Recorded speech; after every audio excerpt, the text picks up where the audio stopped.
Hi hello ನಮಸ್ಕಾರ ಸ್ನೇಹಿತರೆ. ಕೊನೆಗೂ ಕೂಡ ಇಲ್ಲಿ ಅಗ್ನಿಯ ಹಾಗೆ ಅತಿಥಿ ಮುಂದೆ ಯುವಿಯ ನೀಚ ಬಣ್ಣ ಏನು ಅನ್ನೋದು ಬಟಾಬೈಲ ಹಾಗೆ ಬೆಡ್ತಾ ರೈಟ್ ಹ್ಯಾಂಡ್ ಆಗಿ ಸಿಕ್ಕಿ ಬಿದ್ರ ಯುವಿ ಅಲಿಯಾಸ್ ರಾಜು. ಏನಾಯ್ತು, ಏನ್ ಕಥೆ, ಇದು ಎಲ್ಲವನ್ನ ಕೂಡ ತಿಳ್ಕೋಬೇಕು ಅಂದ್ರೆ ಈಗಲೇ ನಮ್ಮ ಈ ಚಾನಲ್ನ ಸಬ್ಸ್ಕ್ರೈಬ್ ಮಾಡಿ, ಹಾಗೆ ಒಂದು ವಿಡಿಯೋವನ್ನ ಪೂರ್ತಿಯಾಗಿ ನೋಡೋದನ್ನ ಯಾವುದೇ ಕಾರಣಕ್ಕೂ ಕೂಡ ಮರಿಬೇಡಿ. ಇಲ್ಲಿ ರಾಜು ಇನ್ನೇನು ಸಿಕ್ಕಿ ಬಿದ್ರು ಸಾಕ್ಷಿ ಕೈಗೆ ಅನ್ಕೋಬೇಕು, ಬಟ್ ಅಷ್ಟರಲ್ಲಿ ಭೂಮಿ ಬಂದದ ಎಲ್ಲವನ್ನ ಕೂಡ ಎಡ್ವಟ್ ಮಾಡ್ತಾಳೆ. ಭೂಮಿ ನಿಜಕ್ಕೂ ಈ ಭಾರಿ ತಪ್ಪು ಮಾಡಿದ್ಲು. ನಿಜವಾಗ್ಲೂ ಸಾಕ್ಷಿ ರಾಜು ಕೈಲಿ ಸತ್ಯವನ್ನ ಬಾಯ್ ಬಿಡಿಸ್ತಾ ಇದ್ಲು. ಬಿಕಾಸ್ ರಾಜು ಇನ್ನೇನು ಸಕ್ಕಿ ಬೀಳ್ತಾ ಇದ್ರು. ಬಟ್ ಭೂಮಿ ಎಂಟ್ರಿ ಕೊಟ್ಟಿದ್ರಿಂದಾಗಿ ಎಲ್ಲವೂ ಕೂಡ ಹಾಳಾಯ್ತು ಅಂತ ಹೇಳ್ಬೋದು. ತದನಂತರ ಇಲ್ಲಿ ಸಾಕ್ಷಿನೇ ಬಂದು ರಾಜು ಹತ್ರ ಕ್ಷಮೆ ಕೇಳು ಹಾಗೂ ಕೂಡ ಆಯ್ತು. ನಂತರ ಇಲ್ಲಿ ರಾಜು ನಂಗೆ ಕ್ಷಮಿಸ್ಬೇಕು ಅಂದ್ರೆ ನೀವು ನನ್ನ ಜೊತೆ ಡಿನ್ನರ್ಗೆ ಬರಲೇಬೇಕು ಅಂತ ಹೇಳ್ತಾರೆ. ಸಾಕ್ಷಿ ಆಗುವುದಿಲ್ಲ, ತಡ ಆಗತ್ತೆ, ಅತ್ತೆ ಬೈತಾರೆ, ಅದು ಇದು ಅಂತ ಹೇಳಿ ತಪ್ಪಿಸ್ಕೊಳ್ಳೋದಕ್ಕೆ ನೋಡ್ತಾರೆ. ಬಟ್ ಭೂಮಿ ಅಂತೂ ಇಲ್ಲ ಅಕ್ಕ ಬರ್ತಾರೆ ಅಂತ ಹೇಳ್ಬಿಡ್ತಾರೆ. ಏನಿದು ಭೂಮಿ ಅಂದಾಗ, ಅಯ್ಯೋ ಅಕ್ಕ ನೀನು ಅವ್ರ ಜೊತೆ ಹೋಗೋದ್ರಿಂದ ಏನೂ ಪ್ರಾಬ್ಲಮ್ ಆಗಲ್ಲ, ಹೋಗ್ಬಾ ಆಯ್ತಾ ಅಂತ ಹೇಳಿದಾಗ ಈ ಕಡೆ ನಿಜವಾಗ್ಲೂ ಫುಲ್ ಖುಷಿ ಆಗ್ಬಿಡತ್ತೆ ರಾಜುಗೆ. ನಂತರ ಮರಿಬೇಡಿ ನಾಳೆ ನನ್ನ ಜೊತೆ ನೀವು ಡೇಟಿಗೆ ಬರ್ತಿದ್ರಾ ಅಂತ ಹೇಳಿ ಕನ್ಫರ್ಮ್ ಮಾಡ್ತಾರೆ ರಾಜು. ಆದರೆ ಇಲ್ಲಿ ಯುವಿ ಕಾಲ್ ಮಾಡ್ತಾನೆ ಅಂತ ಕಾಯ್ತಿದ್ದ ಅದಿತಿ ಯುವಿ ಕಾಲ್ ಮಾಡದೇ ಇದ್ದಾಗ ತುಂಬ ಅಂದರೆ ತುಂಬ ಬೇಜಾರು ಮಾಡ್ಕೋತಾರೆ.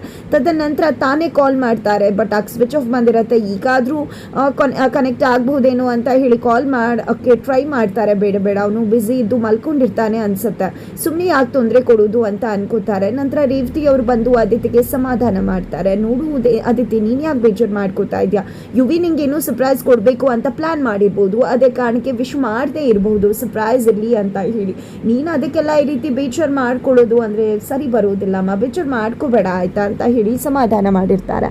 ಹಾಗಾಗಿ ಅದಿತಿ ಕೂಡ ಅನ್ಕೋತಾಳೆ, ಹೌದು ಚಿಕ್ಕಮ್ಮ ಹೇಳಿದಾಗೆ ನನಗೇನಾದರೂ ಯುವಿ ಸರ್ಪ್ರೈಸ್ ಮಾಡಿರಬಹುದೇನು, ಏನಾದರೂ ಸರ್ಪ್ರೈಸ್ ಕೊಟ್ಟರೆ ನಾಳೆ ನಾನು ಮತ್ತು ಯುವಿ ಮಾತ್ರ ಡೇಟಲ್ಲಿ ಇರ್ತೀವಿ, ಸಕ್ಕತ್ತಾಗಿರುತ್ತೆ, ಇಬ್ಬರು ಕೂಡ ಟೈಮ್ ಸ್ಪೆಂಡ್ ಮಾಡ್ತೀವಿ ಅಂತ ಹೇಳಿ ಕನಸು ಕಾಣ್ತಾಳೆ. ಆದರೆ ಅಲ್ಲಿ ಸಾಕ್ಷಿ ಮತ್ತು ಭೂಮಿ ಹೋಗ್ತಿದ್ದಾಗೆ ರಾಜು ಹುಚ್ಚನಂತ ಆಡ್ತಿದ್ದಾರೆ. ನಾಳೆ ನನ್ನ ಸಾಕ್ಷಿ, ನಂದು ಮತ್ತು ಸಾಕ್ಷಿ ದಿನ, ನಿಜವಾಗ್ಲೂ ನಾಳೆ ಹೇಗಿರುತ್ತೆ ನಮ್ಮಿಬ್ಬರ ದಿನ. ಫಸ್ಟ್ ಹಕ್ಕಿಯನ್ನು ಬಲೆಗೆ ಬೀಳಿಸ್ಕೋಬೇಕು, ನಂತರ ಪಂಜರದಲ್ಲಿ ಬಂಧಿಸ್ಬೇಕಾಗುತ್ತೆ ನಾಳೆ ಅದೇ ದಿನ ಅಂತ ಹೇಳಿ ಹುಚ್ಚಿನ ಥರ ಆಡ್ತಿದ್ದಾರೆ ರಾಜು. ತದನಂತರ ಬೆಳಗ್ಗೆ ಆಗುತ್ತೆ. ಬೆಳಗ್ಗೆ ಆಗ್ತಿದ್ದಾಗಿನ ಈ ಕಡೆ ಭೂಮಿ ಮತ್ತು ಸಾಕ್ಷಿ ಇಬ್ಬರು ಕೂಡ ಹೊರಡ್ತಾರೆ. ಇಲ್ಲಿ ಭೂಮಿ ಎಕ್ಸಾಮ್ಸ್ ಇರುತ್ತೆ, ಹಾಗಾಗಿ ಇಲ್ಲಿ ಸಾಕ್ಷಿ ಎಕ್ಸಾಮ್ಸ್ ಚೆನ್ನಾಗಿ ಮಾಡು, ಆಲ್ ದಿ ಬೆಸ್ಟ್ ಭೂಮಿ ಅಂದಾಗ, ಅಯ್ಯೋ ಅಕ್ಕ ನೀನು ಆಲ್ ದಿ ಬೆಸ್ಟ್ ಹೇಳಿದೆ ಅಲ್ವಾ, ಇನ್ನು ಮುಂದೆ ನಾನು ಎಕ್ಸಾಮ್ ಚೆನ್ನಾಗೇ ಮಾಡ್ತೀನಿ ಔಟ್ ಆಫ್ ಗ್ಯಾರಂಟಿ ಅಂದಾಗ, ಯಾರೋ ಆಲ್ ದಿ ಬೆಸ್ಟ್ ಹೇಳಿದ್ರೆಲ್ಲ ಮಾರ್ಕ್ಸ್ ತಗೊಳ್ಳೋದಿಲ್ಲ, ನಿನ್ನ ನಾಲೆಡ್ಜ್ ಇಂಪಾರ್ಟೆಂಟ್ ಆಯಿತಾ ಅಂತ ಹೇಳಿ ಸಾಕ್ಷಿ ಹೇಳ್ತಾರೆ. ಈ ಕಡೆ ಸಾಕ್ಷಿ ಭೂಮಿ ಹೋಗ್ತಿದ್ದಾಗೇ ರಾಜು ಅಲ್ಲಿಗೆ ಬಂದಿದೆ. ಸಾಕ್ಷಿ ಅವರೇ ಇವತ್ತು ನೆನಪಿದೆ ಅಲ್ವಾ ಸಂಜೆ ಡಿನ್ನರ್ ಅಂದಾಗ ಅದು ಅಂತ ಹೇಳಿ ಸಾಕ್ಷಿ ಹೇಳ್ತಿದ್ರೆ, ಈ ಕಡೆ ಭೂಮಿ ಅಕ್ಕ ಬಂದೇ ಬರ್ತಾಳೆ ಅಂತ ಕನ್ಫರ್ಮೇಷನ್ ಕೊಟ್ಬಿಡ್ತಾರೆ. ಇತ್ತ ಕಡೆ ಮಂಜರಿಯವರು ನೋಡ್ತಿದ್ದಾರೆ, ಏನಾಗ್ತಿದ್ಯೋ ಆಗಲಿ ಎಷ್ಟು ಬೇಗ ಇಲ್ಲಿ ಸಾಕ್ಷಿ ಬೀಳ್ತಾಳು, ಅಷ್ಟು ಬೇಗ ನಾನು ಶ್ರೀಮಂತೆ ಆಗ್ತೀನಿ ಅಂತ ಹೇಳಿ ಫುಲ್ ಖುಷಿ ಪಡ್ತಿದ್ದಾರೆ. ಅತ್ತ ಕಡೆ ಭೂಮಿ ಮತ್ತು ಸಾಕ್ಷಿ ಹೋಗ್ತಿದ್ದಾಗೆ ಫುಲ್ ಖುಷಿ ಆಗ್ಬಿಟ್ಟಿದ್ದಾರೆ ಇಲ್ಲಿ ರಾಜು. ಅಷ್ಟರಲ್ಲಿ ಮಂಜರಿ ಬರ್ತಾರೆ, ಹಾಗೆ ಮಂಜರಿನ ನೋಡ್ಕೊಂಡೆ ನಕ್ಕೊಂಡೆ ಅಲ್ಲಿಂದ ಹೋಗ್ತಾರೆ. ಇತ್ತ ಕಡೆ ಅದಿತಿ ತುಂಬ ಬೇಜಾರು ಮಾಡ್ಕೊಂಡಿದ್ದಾಳೆ. ಈ ಕಡೆ ಗೋಪಣ್ಣ ಕೂಡ ಹೇಳ್ತಿದ್ದಾರೆ, ರೇವತಿಯವ್ರು ಕೂಡ ಬರ್ತಾರೆ. ರೇವತಿಯವ್ರು ಕೂಡ ಅದಿತಿಗೆ ಹೇಳ್ತಾರೆ, ಏನೋ ಸರ್ಪ್ರೈಸ್ ಇರ್ಬೋದು, ಓಲ್ ಡೇ ವೆಯ್ಟ್ ಮಾಡು ಅಂತ ಹೇಳಿ. ಆದರೆ ಇಲ್ಲಿ ಅದಿತಿಗೆ ತುಂಬ ಬೇಜಾರಾಗ್ತದೆ, ಇಲ್ಲ ಇವತ್ತು ಕೂಡ ನನಗೆ ಬೆಳಿಗ್ಗೆ ಆದಮೇಲೂ ವಿಶ್ ಮಾಡಿಲ್ವಲ್ಲ ಅಂತ. ಅಪ್ಪ ಕೂಡ ಬರ್ತಾರೆ, ಯಾಕೆ ಪುಟ್ಟಿ ಯೋಚನೆ ಮಾಡ್ತಿದ್ಯಾ, ಖಂಡಿತ ಮಾಡ್ತಾನೆ ಅಂತ ಹೇಳ್ತಿದ್ರೆ, ಇಲ್ಲ ಡಾಡ್ ಅದು ಹೇಗಾಗತ್ತಪ್ಪ, ಇಷ್ಟು ಹೊತ್ತಾದರೂ ಕೂಡ ಅವ್ನು ಕಾಲ್ ಮಾಡಿಲ್ಲ ಅಂದರೆ ನಮ್ಮ ಆ್ಯನಿವರ್ಸರಿನೇ ಮರ್ತು ಬಿಟ್ನಾ ಹಾಗಿದ್ರೆ ಅಂತ ಹೇಳಿದಾಗ, ತುಂಬಾ ಬ್ಯುಸಿ ಇದ್ದಾಗ ಫ್ಯಾಮಿಲಿಗೆ ಟೈಮ್ ಆಗೋದಿಲ್ಲ ಮಗಳೇ, ದಯವಿಟ್ಟು ಅರ್ಥ ಮಾಡ್ಕೋಕಂದ, ಎಲ್ಲ ಒಳ್ಳೇದಾಗತ್ತೆ ಅಂತ ಹೇಳ್ತಾರೆ. ಅಷ್ಟರಲ್ಲಿ ಅಲ್ಲಿಗೆ ಅಗ್ನಿ ಬರ್ತಾರೆ. ಏನಾಯ್ತು ಪುಟ್ಟಿ ಅಂತ ಹೇಳಿ ಕೇಳ್ತಿದ್ದಾರೆ. ಅದು ಏನಿಲ್ಲ ಬಾಸು, ಇವತ್ತು ಅದಿತಿ ಅಮ್ಮವ್ರದ್ದು ಹಾಗೆ ಯುವಿ ಸರ್ದು ಆ್ಯನಿವರ್ಸರಿ ಅಂತೆ, ಆ್ಯನಿವರ್ಸರಿಗೆ ವಿಶ್ ಮಾಡಿಲ್ಲ ಅಂತ ಹೇಳಿ ಅದಿತಿ ಅಮ್ಮವರು ತುಂಬ ಬೇಜಾರು ಮಾಡ್ಕೋತಿದ್ದಾರೆ ಅಂದಾಗ, ಹೌದಾ ನನ್ನ ಅದಿತಿ ಮನ್ಸಿಗೆ ನೋವು ಮಾಡೋದಕ್ಕೆ ಆ ಯುವಿಗೆ ಹೇಗೆ ಮನ್ಸು ಬಂತು, ಅವನಿಗೆ ಈಗಲೇ ಕಾಲ್ ಮಾಡಿ ತರಾಟೆಗೆ ತಗೋತೀನಿ ಅಂತ ಕಾಲ್ ಮಾಡೋದಕ್ಕೆ ಮುಂದಾಗ್ತಾರೆ. ಅದಕ್ಕೆ ಇಲ್ಲಿ ಪೇಷನ್ಸ್ ಇರಬೇಕು ಅಂತ ಹೇಳಿ ಅರವಿಂದ್ ಅವರು ಹೇಳ್ತಿದ್ದಾರೆ. ಪೇಷನ್ಸ್ ಇರಬೇಕು ಅಂತಿದ್ದಾಗೆ, ಹೌದು ಕಾಯಬೇಕಾಗತ್ತೆ, ಯಾವತ್ತೂ ನಾವು ಕಾಯಬಾರ್ದು, ಬೇರೆಯವರು ನಮಗೋಸ್ಕರ ಕಾಯಬೇಕು, ಅವ್ರಿಗೇನು ಗೊತ್ತಾಗತ್ತೆ ಕಾಯೋರ್ ನೋವು ಏನು ಅಂತ, ಕಾಯಿಸೋರ್ಗೆ ಗೊತ್ತಾಗೋದಿಲ್ಲ ಅಂತ ಹೇಳಿ ಅಗ್ನಿ ಹೇಳ್ತಾರೆ. ಇಂಥ ಅಹಂಕಾರ ಇರಬಾರ್ದು ಅಂತ ಹೇಳಿ ಅರವಿಂದ್ ಅವ್ರು ಕೂಡ ಹೇಳ್ತಾರೆ. ಇತ್ತ ಕಡೆ ಅದಿತಿ ಕೂಡ ಅಪ್ಪ ಹೇಳ್ತಿರೋ ಮಾತು ನಂಗೆ ನಿಜ ಅನ್ನಿಸ್ತಿದೆ, ಖಂಡಿತವಾಗ್ಲೂ ಯುವಿ ನಂಗೇನೋ ಸರ್ಪ್ರೈಸ್ ಪ್ಲಾನ್ ಮಾಡಿರ್ಬೋದು ಅನ್ಸುತ್ತೆ, ಓಲ್ಡ್ ಡೇ ಇದೆ ಅಲ್ವಾ ಅಣ್ಣ, ನಾನು ಅಲ್ಲಿವರೆಗೂ ವೇಟ್ ಮಾಡ್ತೀನಿ, ನೀನು ಯಾವುದೇ ರೀತಿಯಲ್ಲೂ ಕೂಡ ಕಾಲ್ ಮಾಡೋದಕ್ಕೆ ಹೋಗಬೇಡ ಅಂತ ಹೇಳಿ ಅದಿತಿ ಅಗ್ನಿಯನ್ನು ಕನ್ವಿನ್ಸ್ ಮಾಡೋದ್ರಲ್ಲಿ ಯಶಸ್ವಿ ಆಗ್ತಾರೆ. ತದನಂತರ ಇಲ್ಲಿ ರಾಜು ಸಾಕ್ಷಿಗೆ ಹೋಗಬೇಕಾದ್ರೆ ಕಾರ್ ಕಳಿಸ್ತೀನಿ ಅಂತ ಹೇಳಿರ್ತಾರೆ. ಸಾಕ್ಷಿ ಬೇಡ ಅಂದರೂ ಕೂಡ ಇಲ್ಲ ನಾನು ಕಾರ್ ಕಳಿಸ್ತೀನಿ ಅಂತ ಹೇಳಿರ್ತಾರೆ. ಇತ್ತ ಕಡೆ ಸಾಕ್ಷಿ ಅಗ್ನಿ ಮನೆಗೆ ಬಂದಿದ್ದಾಳೆ. ಅಗ್ನಿ ಮನೆಗೆ ಬಂದಿದ್ದಾಗೆ ಈ ಕಡೆ ಅರವಿಂದ್ ಅವರ ಒಂದು ರೂಮ್ಗೆ ಒಂದಷ್ಟು ಫೈಲ್ಸ್ನ ಗೋಪಣ್ಣ ತಗೊಂಡು ಹೋಗ್ತಿದ್ದಾರೆ. ಹೋಗ್ಬೇಕಲ್ಲ ರೂಮ್ಗೆ, ಬಯಸ್ಕೋಬೇಕಲ್ಲ ಏನಾದರೂ ಅಂತ ಹೇಳಿ. ಆಗ ಸಾಕ್ಷಿ ಬಂದು ನಾನು ತಗೊಂಡು ಹೋಗ್ತೀನಿ ಕೊಡಿ ಅಂತ ಹೇಳಿದೆ. ಫೈಲ್ಸನ್ನು ತಾನು ತಗೊಂಡು ಹೋಗ್ತಿರ್ತಾಳೆ. ಆಗ ಸ್ಲಿಪ್ ಆಗಿ ಕೆಳಗಡೆ ಬಿದ್ದು ಹೋಗ್ತಾಳೆ.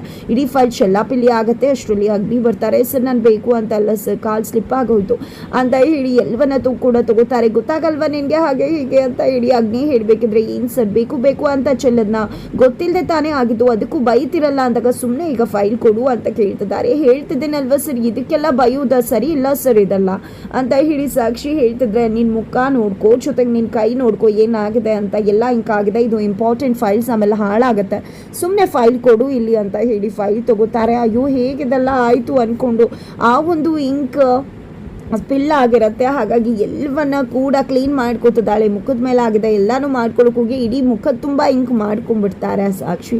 ಅತ್ತ ಕಡೆ ಸಾಕ್ಷಿಗೋಸ್ಕರ ಸರ್ಪ್ರೈಸ್ ಕೊಡಬೇಕು ಅಂತ ಹೇಳಿ ವೆಲ್ಕಮ್ ಟು ಮೈ ಲವ್ ಸಾಕ್ಷಿ ಅನ್ನೋ ರೀತಿಯಲ್ಲಿ ಎಲ್ಲ ಅರೇಂಜ್ಮೆಂಟ್ಸ್ನ ಕೂಡ ಮಾಡ್ತಿದ್ದಾರೆ. ಒಂದು ಸ್ವಲ್ಪ ಆಚೆ ಈಚೆ ಆದರೂ ಕೂಡ ಇಲ್ಲಿ ಸಹಿಸ್ಕೊಡೋಕ್ಕಾಗ್ತಿಲ್ಲ ರಾಜುಗೆ. ನನ್ನ ದೇವತೆಗೆ ಎಲ್ಲವೂ ಕೂಡ ಇಷ್ಟ ಆಗಬೇಕು, ಆ ರೀತಿ ಇರಬೇಕು, ಸ್ವರ್ಗ ಇಳಿದಾಗೆ ಇರಬೇಕು, ಹಾಗೆ ಹೀಗೆ ಅಂತ ಹೇಳಿ ಫುಲ್ ಎಷ್ಟು ಮಟ್ಟಿಗೆ ರೆಡಿ ಮಾಡಿಸ್ತಿದ್ದಾರೆ ಅಂದರೆ, ದುಡ್ಡು ಎಷ್ಟು ಖರ್ಚಾದರೂ ಪರವಾಗಿಲ್ಲ, ಸ್ವರ್ಗನೇ ದರಗೆ ಇಳಿದಿರಬೇಕು, ಆ ರೀತಿ ರೆಡಿ ಮಾಡಬೇಕು ಅಂತ ಹೇಳಿ ಎಲ್ಲ ಅರೇಂಜ್ಮೆಂಟ್ಸ್ನ ಮಾಡ್ತಿದ್ದಾರೆ. ಜೊತೆಗೆ ಇಲ್ಲಿ ಸಾಕ್ಷಿಗೆ ಕಾಲ್ ಮಾಡಿ ಕಾರ್ ಬರುತ್ತೆ, ನೀವು ಅವ್ರಿಗೆ ನಾನು ನಿಮ್ಮ ನಂಬರ್ ಕೊಟ್ಟಿದ್ದೇನೆ, ಅವ್ರಿಗೆ ನಿಮ್ಮ ಅಡ್ರೆಸ್ನ ಹೇಳಿಬಿಡಿ ಅಂತ ಕೂಡ ಇಲ್ಲಿ ಹೇಳಬೇಕು ಅಂತ ಹೇಳಿ ರಾಜು ಅನ್ಕೋತಿದ್ದಾರೆ. ಅತ್ತ ಕಡೆ ಅಗ್ನಿ ಮುಖಕ್ಕೆ ಆಗಿರ್ತಕ್ಕಂಥ ಸಾಕ್ಷಿಯ ಒಂದು ಇಂಕನ್ನು ಕ್ಲೀನ್ ಮಾಡ್ತಿದ್ದಾರೆ. ಬಿಕಾಸ್ ಸಾಕ್ಷಿ ಕ್ಲೀನ್ ಮಾಡ್ತಾ ಇಡೀ ಮುಖನ ಮಾಡ್ಕೊಂಡಿರ್ತಾರೆ. ಹಾಗೆ ಕಣ್ಕಣ್ಣ ಸಲಿಗೆ ಆಗತ್ತೆ, ಇಬ್ಬರ ಮನಸ್ಸುಗಳು ಮಗದಷ್ಟು ಹತ್ರ ಆಗ್ತದೆ. ನಂತರ ಸ್ವಲ್ಪ ಸಮಯ ಕಳೆದ ನಂತರ ಈ ಕಡೆ ಸಾಕ್ಷಿಗೆ ಕಾಲ್ ಬರುತ್ತೆ ರಾಜುವಿಂದ, ಕಾರ್ ಬರ್ತಾ ಇದೆ, ನಿಮ್ಮ ನಂಬರ್ ಅವ್ರಿಗೆ ಕೊಟ್ಟಿದ್ದೀವಿ, ನೀವು ಅವ್ರಿಗೆ ಹೇಳಿಬಿಡಿ ಅಡ್ರೆಸ್ ಎಲ್ಲಿ ಅಂತ ಹೇಳ್ತಾರೆ. ಸರಿ ಆಯಿತು ಅಂತ ಹೇಳಿ ಇಲ್ಲಿ ಸಾಕ್ಷಿ ಕೂಡ ಅವ್ರು ಕಾಲ್ ಮಾಡ್ತಿದ್ದಾಗ ಕಾರ್ನವ್ರಿಗೆ ಅಡ್ರೆಸ್ಸನ್ನು ಹೇಳಿದ್ದಾರೆ. ಆದರೆ ಇಲ್ಲಿ ಮನೆಗೆ ಕಾರ್ ಬರ್ತಿದ್ದಾಗೆ ರೇವತಿ ಅವರು ಅನ್ಕೋತಾರೆ ಇಲ್ಲಿ ಅದಿತಿನ ಕರ್ಕೊಂಡು ಹೋಗೋದಕ್ಕೆ ಯುವಿ ಕಾರ್ ಕಳಿಸಿದಾನೆ ಅಂತ ಹೇಳಿ. ಹಾಗಾಗಿ ಅದಿತಿ ಬಳಿಗೆ ಬಂದಿದ್ದೆ, ಇಲ್ಲಿ ಯುವಿ ಕಾರ್ ಕಳಿಸಿದಾನೆ ನೋಡು ಅದಿತಿ ಹೋಗು ಅಂತ ಹೇಳಿದಾಗ ನಿಜಕ್ಕೂ ಇಲ್ಲಿ ಅದಿತಿಗೆ ಖುಷಿ ಆಗಿಬಿಡುತ್ತೆ. ಫುಲ್ ರೆಡಿ ಆಗಿದೆ, ಹೋಗೋಕ್ಕೆ ರೆಡಿ ಆಗ್ತದಾಳೆ. ಜೊತೆಗೆ ಈ ಕಡೆ ಸಾಕ್ಷಿ ಕೂಡ ರಾಜು ಜೊತೆ ಡೇಟ್ಗೆ ಹೋಗ್ತಿದ್ದಾರೆ ಅಂತ ಇಲ್ಲಿ ಅದಿತಿ ಗೊತ್ತಿತ್ತು. ಅವಳನ್ನ ಕರ್ಕೊಂಡು ಹೋಗೋದಕ್ಕೆ ಕಾರ್ ಏನಾದರೂ ಬಂದಿರ್ಬೋದಾ ಅನ್ನೋದನ್ನ ಕೂಡ ಅದಿತಿ ಯೋಚನೆ ಮಾಡಲಿಲ್ಲ. ಚಿಕ್ಕಮ್ಮ ಹೇಳಿದ ಮಾತನ್ನ ನಂಬ್ಕೊಂಡಿದ್ದೆ ಅದಿತಿ, ನನಗೋಸ್ಕರ ಕಾರ್ ಬಂದಿದೆ ಅಂತ ಅನ್ಕೋತಾಳೆ. ತದನಂತರ ಇಲ್ಲಿ ಸಾಕ್ಷಿ ನಾನು ಬರ್ತೀನಿ ಅಂತ ಹೇಳಿ ಅಗ್ನಿ ಹೇಳಿದಾಗ ಬೇಡ ನಾನೇ ಹೋಗ್ತೀನಿ ಅಂದಾಗ ನಿನ್ನ ಫ್ರೆಂಡ್ ಇದ್ದಾರಲ್ವ ಸಾಕ್ಷಿನೇ ಕರ್ಕೊಂಡು ಹೋಗು ಅದಿತಿ ಅಂತ ಅಗ್ನಿ ಹೇಳಿದ್ದಕ್ಕೆ ಇಲ್ಲ, ಸಾಕ್ಷಿಗೆ ಕೂಡ ರಾಜು ಜೊತೆ ಡಿನ್ನರ್ ಇದೆ, ಡೇಟ್ ಇದೆ ಅಂತ ಹೇಳಿದ ತಕ್ಷಣ ಅಗ್ನಿ ಶಾಕ್ ಆಗ್ತಿದ್ದಾರೆ. ಫೈನಲಿ ಸಾಕ್ಷಿ ಹೋಗ್ಬೇಕಾಗಿರ್ತಕ್ಕಂಥ ಕಾರಲ್ಲಿ ಅದಿತಿ ಹೋಗ್ತಿದ್ದಾಳೆ. ಆ ಕಡೆ ನಿಜವಾಗ್ಲೂ ಬಿಗ್ ಸರ್ಪ್ರೈಸ್ ಆಗ್ತಿರೋದು ಅಲ್ಲಿ ಯುವಿಗೆ. ಫೈನಲಿ ಸಾಕ್ಷಿ ಮತ್ತೆ ಅದಿತಿ ಅಗ್ನಿ ಮೂವರಿಗೂ ಕೂಡ ಪರಿಚಯ ಇದೆ ಅನ್ನೋ ವಿಷಯ ಕೂಡ ಯುವಿ ಮುಂದೆ ತೆರೆದುಕೊಳ್ತದೆ. ಹಾಗಿದ್ರೆ ಏನಾಗುತ್ತೆ ಮುಂದೆ ಅನ್ನೋದನ್ನ ತಿಳ್ಕೋಬೇಕು ಅಂದ್ರೆ ಮುಂದಿನ ವಿಡಿಯೋಗೆ ವೇಟ್ ಮಾಡೋದನ್ನ ಯಾವತ್ತೂ ಕೂಡ ಮರಿಬೇಡಿ.